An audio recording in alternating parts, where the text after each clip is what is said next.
par ko es esmu gatavs sevi atdot pilnībā. Mēs stāvam daudz izvēlu priekšā, un viena no tām ir būt par cilvēku. Un tā ir viena no lielajām dāvanām, kas mums tiek piešķirt un iedot. Par drosmi, par uzvarām, par latviešu spējām cīnīties pret varas apspiedējiem.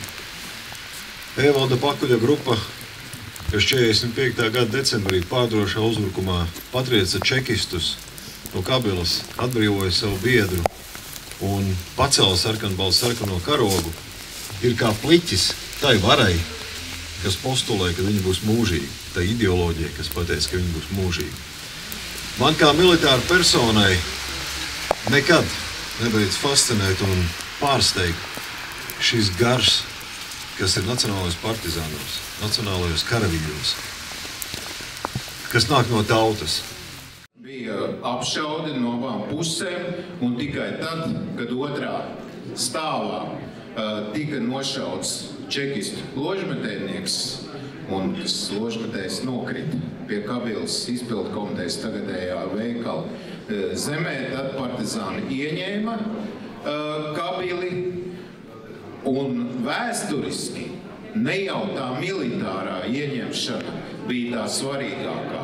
Svarīgākais bija tas, ka Latvijas Republikas vara šeit bija 24 stundas, par to pēc tam stāstīja leģendas, pretošanās gars cilvēkiem tika saglabāts, un arī vietējie okupācijas līdzskrējēji pierāvās.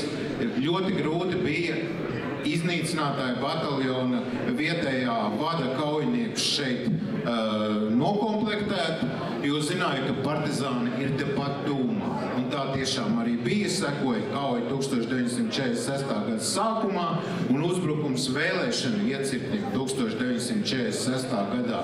Mums šis piemineklis un šīs tautas atmiņa ir ļoti svarīga, jo šis pretošanās gars ir jāsaglabā šodien, zinot, ka mums ir blakus agresors. Būsim stipri!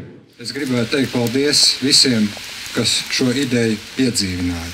Idejas autoriem, izpildītājiem, visiem valsts pašvaldības nevalstisko organizāciju pārstāvjiem.